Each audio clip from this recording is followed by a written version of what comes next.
Welcome to Discover You, an inspiring podcast exploring cutting-edge solutions to our everyday psychological challenges. We explore complex mental health issues and talk to professionals, experts, and renowned authorities at the forefront of transformative healing. Our mission is to educate and destigmatize, and to ultimately view mental health as a proactive quest for optimized living and equilibrium, rather than mere crisis intervention. Welcome to another episode of Discover You, our podcast exploring innovative and effective solutions to issues in mental and behavioral health. I'm JD Kalmenson, CEO of Montare Behavioral Health, a family of dynamic and comprehensive mental health treatment centers in Southern California.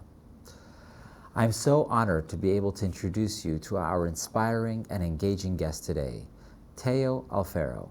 Teo is the founder of the Wolf Connection Sanctuary and creator of Wolf Therapy, a singular program that empowers individuals dealing with psychological and emotional pain, addiction, and trauma using the wolf-human bond. Teo is a transformational teacher whose work is strongly influenced by that of Carlos Castaneda. He's a TED speaker and one of the 100 Making a Difference and a member of the Association of Transformational Leaders. He's been featured in the New York Times, the LA Times, and other major media. Born in Argentina, he now lives with his wife and daughter and the Wolf Connection Pack in California. Welcome, Teo. So happy to have you with us today. Let's jump right in. Putting wolves and kids together is not something we normally think would be therapeutic or even safe. Wolves have such a reputation for ferocity, and many of the ancient stories and fables, myths include bad wolves. The little Red Riding Hood's grandmother gets eaten by the wolf, the three little pigs and their house is destroyed by a wolf, etc., etc. How did you come upon this idea to begin with, that wolves would be therapeutic for humans? And maybe you can share with us a little bit about your journey and what brought you here today. Well, first of all, thank you for having me, JD. It's a pleasure for me as well. Pleasure. I actually stumbled upon it. I didn't conceptualize the wolf therapy, saying, well, maybe the best way to present adolescents and young adults with behavioral issues and mental health is to throw them to the wolves. I was working in LA with foster youth and adolescents with behavioral challenges. And I was also lecturing in schools on peaceful communication and so forth. And I wanted to create a project that would have a lasting effect. I didn't know what that would look like. And parallel to that, or seemingly unrelated, I got to rescue a little wolf dog puppy that needed help from a backyard breeder in the San Fernando Valley. Reluctantly, I take this puppy. Her name was Tala. So, looking for a playmate for this animal, I came in contact with 16 wolves and wolf dogs in a hoarder facility up in the Mojave Desert. Wow. That needed help. Instead of adopting one to take at home as a pet, I decided to stay and volunteer and help out. I remember the day I came in, I saw these animals that my heart cracked open and I could not leave them, so I knew I had to come back and help.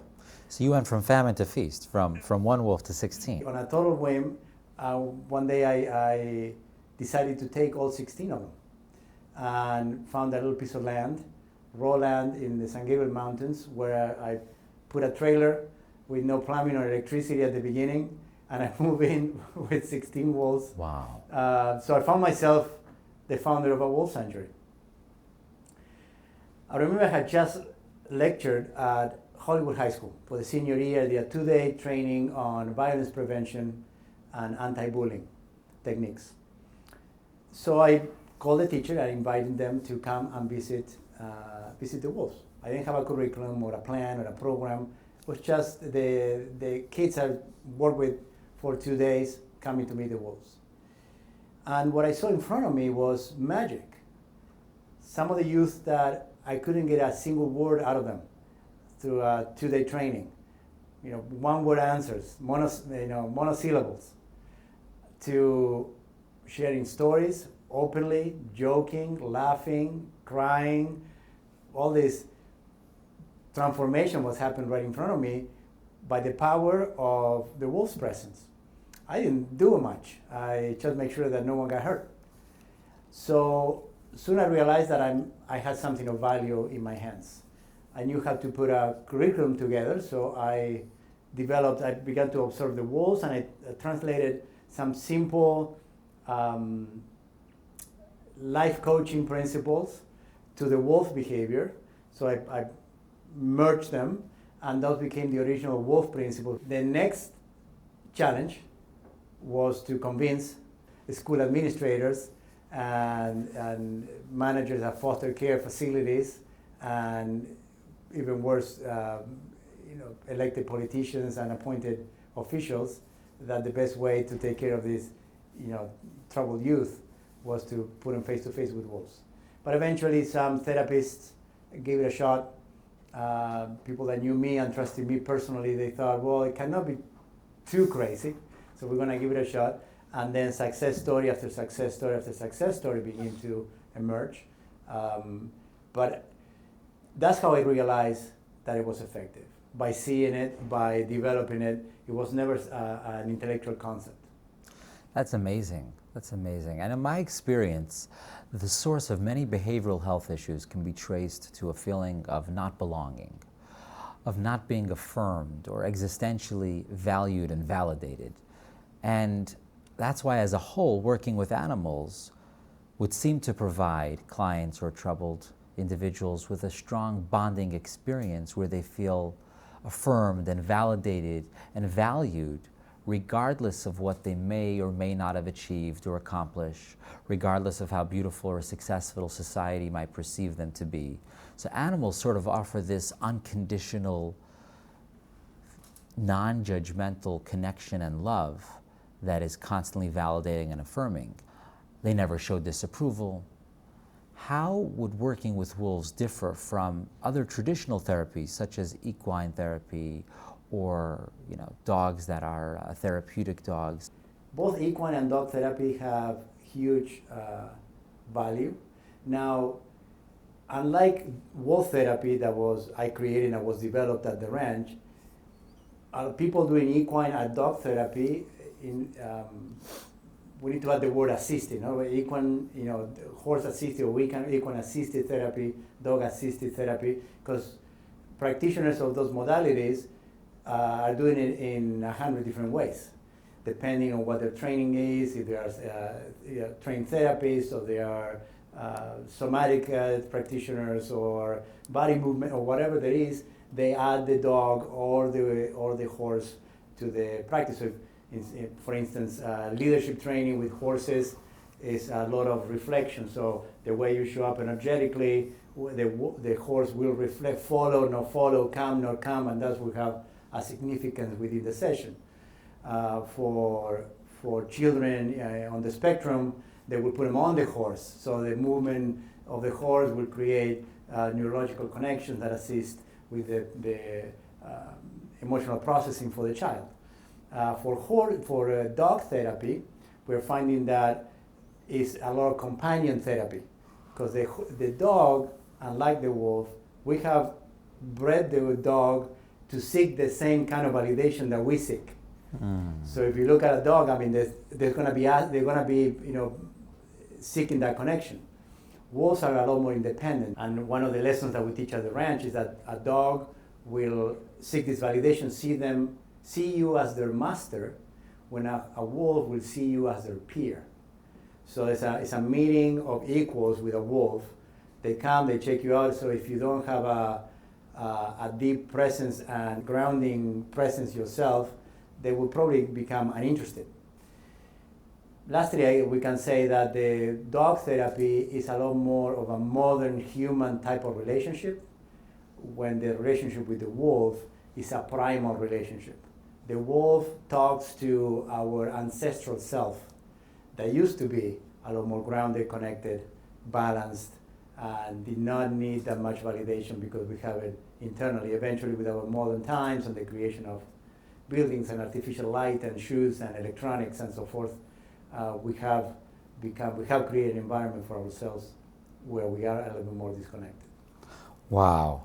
That is extraordinary. So the idea really is that the wolf becomes this sort of model for how we ought to really live our lives and not relying and being dependent on people, places, and things to validate us. Instead of doing so much, just being a lot more comfortable in our own skin. And that's an amazing thing. I understand that the work that you do with people is primarily those who've experienced trauma. It would seem to me that working with trauma requires a lot of processing, a lot of verbal communication, and it is something that would seem to be an ongoing experience which then would have to be integrated with daily living. How can wolves be therapeutic for trauma, and how long does it take, and what does post-wolf connection experience look like for somebody who has had trauma?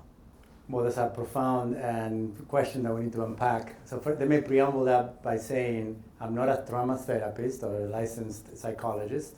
My experience comes from spiritual training and with what the wolves had taught me and my team on how to work. So that said, my director of programs has a PhD in psychology, and we have therapists working on the team. But I'm going to give you the Teo answer and not the licensed psychologist answer. So from the Teo answer, I actually disagree that requires a lot of talking. Because trauma resides in the body, in my opinion, more than in the mind. And there's a somatic way that the wolf teaches to literally shake it off. If you watch a wolf go through trauma, sometimes vicious fights with neighboring packs or trying to take down a bison, which is many times their size, they get kicked, they get trampled over, and so forth.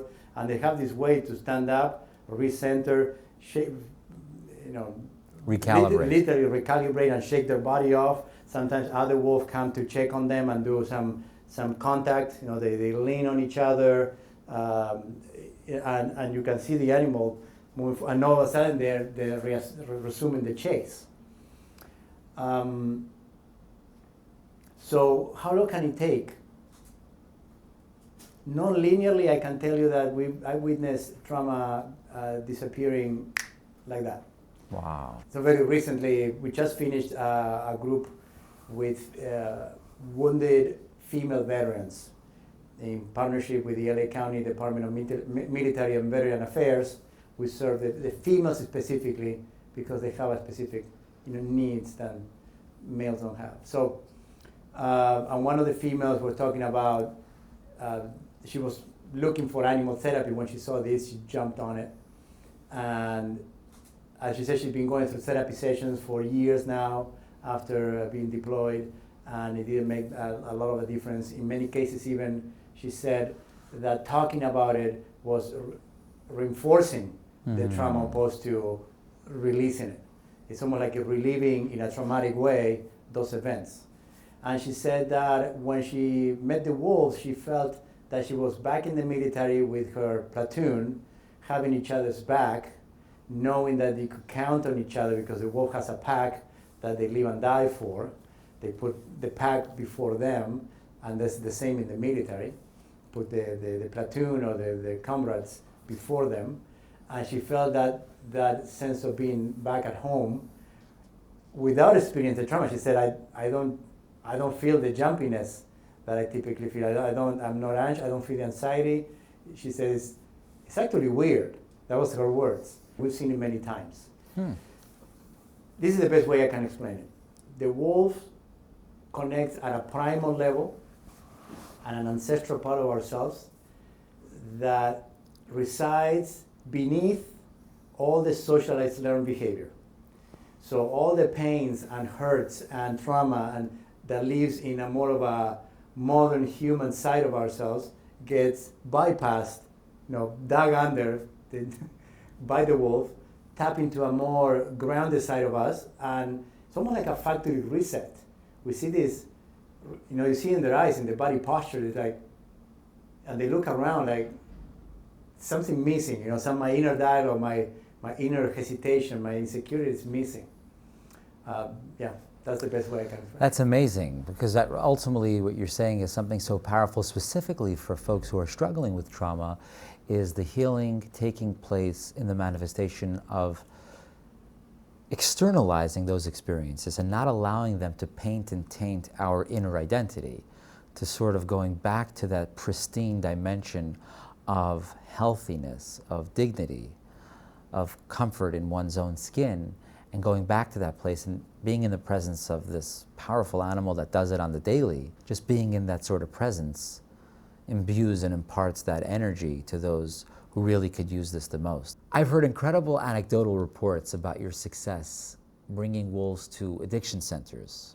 So speaking about substance abuse, remember an encounter with a young woman that I will call Sarah for the sake of this story. And that was the first time we came to this treatment facility. They had at the time 6 clients. 5 of the clients come out to meet us at the lawn, and there's one missing, and the residential counselor tells us that this woman, Sarah, she doesn't go outside. She stays in her room all the time. She hops around over the cracks between tiles on the floor, so she doesn't step on cracks, and she have a lot of phobic behaviors. And so I said, well, can we bring one of the wolves to meet her indoors? Sure. So we bring the wolf Ayasha. This was a small coyote wolf. We still have her. That came and meet her. So lick her hand, and Sarah was apprehensive. Petting Ayasha, she goes, I'll come outside. So at that point, I began to see these looks, that started happening with the different counselors. Everybody tried to pretend that it was okay. So she walks down the stairs, walks out the front door, and then to the edge of the dirt, and she stood there. She doesn't walk on crunchy leaves and on dirt, so she stopped there. And so at that point, we did an introduction, and each of the wolves, and this is Miko, and this is Ayasha, and these are the stories, and so forth. So now I introduced the hike, and she goes, I'll go. So we started walking. She waited for the rest of the group to leave, and then she started walking at the very end in the back. 1 mile into the trail, Sarah was still, three people behind me, and tagging along. And then at this point, she connects with another wolf, much larger female named Miko. Really a very wild, very present wolf. So we keep hiking. Eventually we get to the mountain top, and we practice this being into being instead of doing. So we find a spot, and everybody quiets down. And then Sarah signals to touch Miko, to pet her. Miko, more than just opening up, she throws herself on Sarah's lap. It's a 100-pound female wolf. So Sarah rolled on her back on the leaves and the dirt and the crunchy whatever that she didn't want to step on. So with a wolf on top that is licking her face and leaning on her chest, and they start rolling on the floor back and forth. And all she could say was, I wish Dr. Burstein could see this. I mean, that was her psychiatrist. That's all she could say. I wish the doctor could see this. I wish he could see this. I wish he could. That's all she could say over and over and over. She couldn't believe it herself. Wow. So she comes back with this huge smile. She's dirt from head to toe. From that single interaction, Sarah was dismissed from the residential treatment facility 30 days sooner. She got a therapy dog, and with the help of the therapy dog, found a job, went back to her husband. I mean, her marriage was falling apart. The relationship got rebuilt, found a job, and I believe she actually went back to school. She was trying to finish some degree. So completely changed. It was like I said earlier, right? The phobia, whatever it was that she was carrying, wow, vanished in under a big 100-pound female wolf. Extraordinary. That is an amazing. I just mentioned briefly the ancestral connection with wolves, which is, I think, worth expanding on. What we're capitalizing on is the the fact that the wolf is the first animal we ever associated with. So as humans, we have the longest relationship with wolves than with any other animal. The second one is the horse, which follows by tens of thousands of years. So archaeological discoveries keep emerging, putting these dates, further and further back in the past. But we know now that perhaps hundreds of thousands of years ago, wolves and humans were already collaborating in hunting, taking care of each other's pups. Some of the genome mapping is beginning to suggest there were some times in our evolution of the last 100,000 years where humans and wolves really developed a very, very tight bond of collaboration, mutual support, and survival. And these coevolutionary biologists now believe or propose that we have a genetic memory of that connection with the wolf.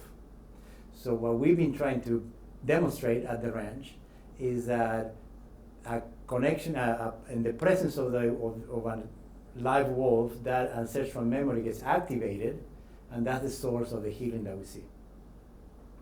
Wow, that is very, very interesting.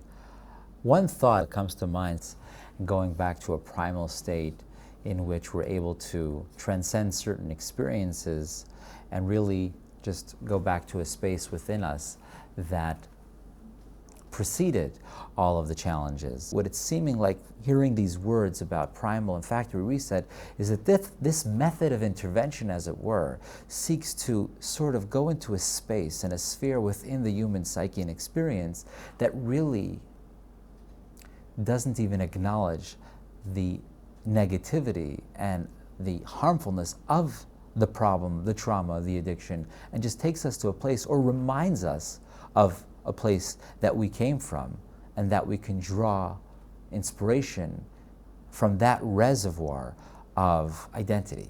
We don't accept the premise that humans are broken and lost and insecure and screwed up. I love that. And if that happens, it's momentarily, but we can quickly go back to center. One of the things we tell the youth the first day they come, I tell them personally, first of all, you have an A+. That's it. Just by coming in here, you don't need to prove anything to me. But secondly, the wolf doesn't care what has happened to you, where you've been, what have you done. Some of them just came out of prison. What have you done to others? The wolf cares who you are in your heart right this minute. Right here, right now, who you are in your heart, that's what the wolf cares about. And they're going to reflect it back to you in real time. Amazing. And we cannot get enough of this genre, of this stream of thought, because it is so empowering and so vital in today's day and age. Next, an important question that's been on my mind is, can you tell us a little bit about the specific curriculum that you've developed for working with your clients, and how did that evolve? And maybe in there you can explain a little bit of what you referenced earlier, the wolf principles are. The wolf principles are simple life lessons from wolves to humans. They are one sentence, so wolves are okay with who they are, right? So they get to be with the wolves and see that. They get to hear the stories of the wolves. I mean, we don't do much talk therapy at the ranch. So when the youth come, they get to hear the stories of this wolf was neglected and abandoned and mistreated or beat up. And the youth begin to see themselves in the wolf. But what they see in front of them is a wolf that is having a good life. So yeah, they came from the same background, but they're not carrying it. So there's an okay with the trauma, and there's being okay with the healing process, and then being okay with the, like you mentioned before, the life after. So being okay means being in the moment. Wolves work together to succeed. So now we have all kinds of collaborative projects that they do, arts projects, construction, murals, songs, and music. Wolves are into being, not into doing. So we hike to the top of a mountain with the wolves, and we sit over a cliff, or looking at the vista for 20 minutes, and there's nothing to do. It's all to be. And then you see these photos of the youth and the wolf next to each other, just their eyes lost into the distance. Wolves know how to lead and how to follow. And you cannot lead if you don't know how to follow. So this lesson of rotation of leadership that a wolf pack demonstrates so beautifally. I mean, in a wolf pack, not always the alphas are the ones leading. The best hunter leads the hunt. The best nanny takes care of the pups. The best tracker needs the next migration or the next, they find the next hunting territory.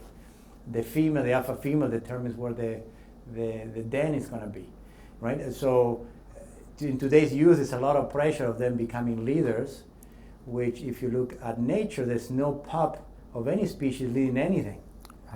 Right? So we have strayed from the natural lessons, and we push teenagers to be leaders. And some of them have the personality to lead, which is mostly dominance and not true leadership.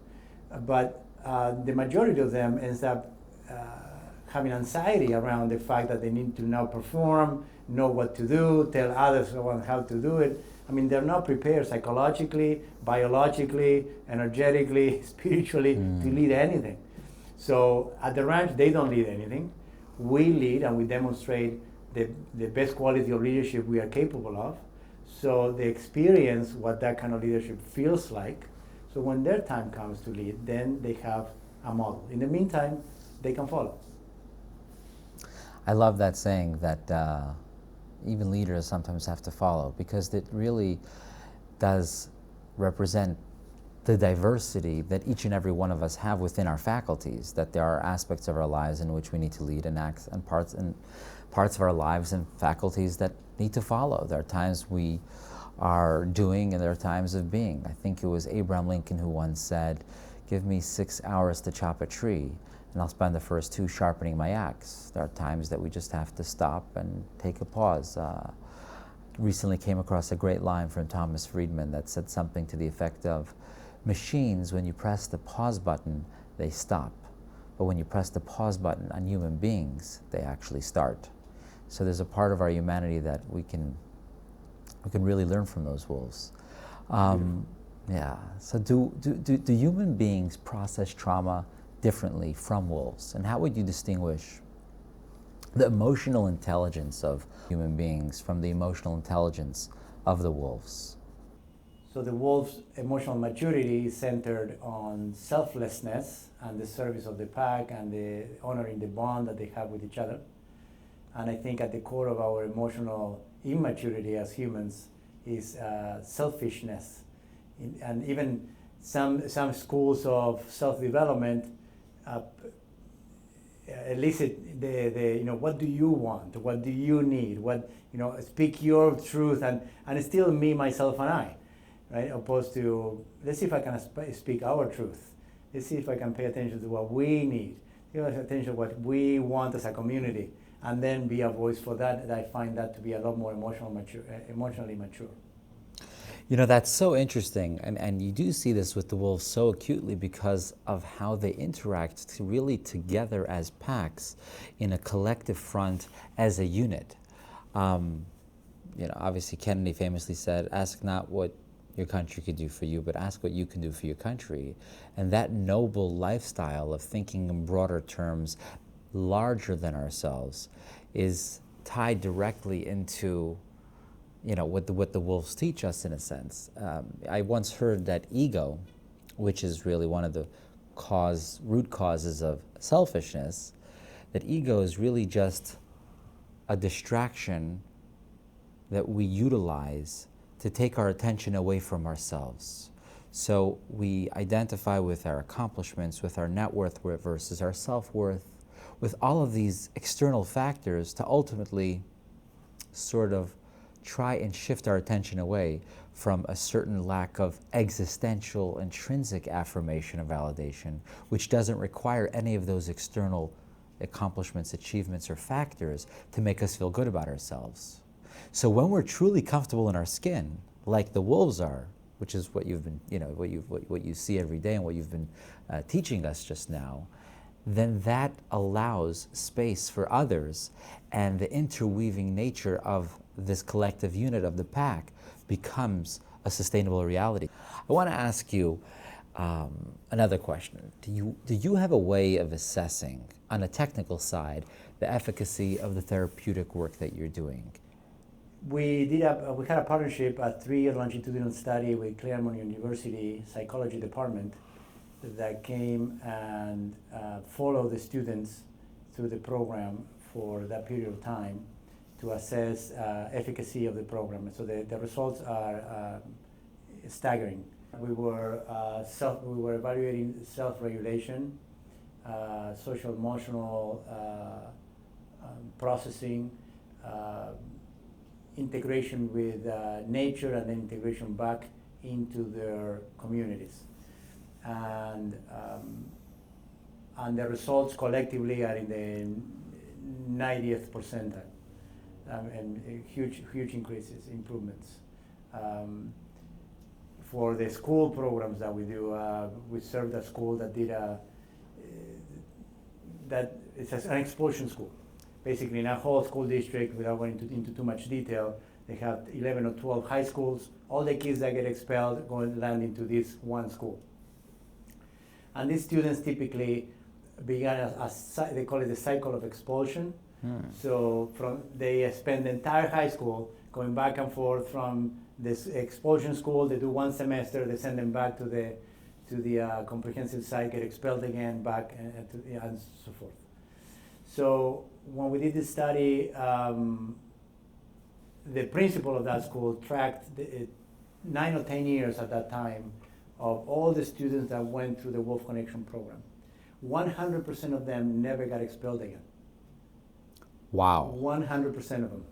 Wow. Yeah, never got expelled again. So we're talking about 1,000 students that went through the program over a 10-year period, and from that particular school. That's astonishing. God bless you. That's an amazing thing. I have to ask you the $1 million question, even though I'm sure you get asked this all the time. Have any people, or how many people, have been hurt or had scuffles with the wolves? Have there ever been any incidents that would compromise security?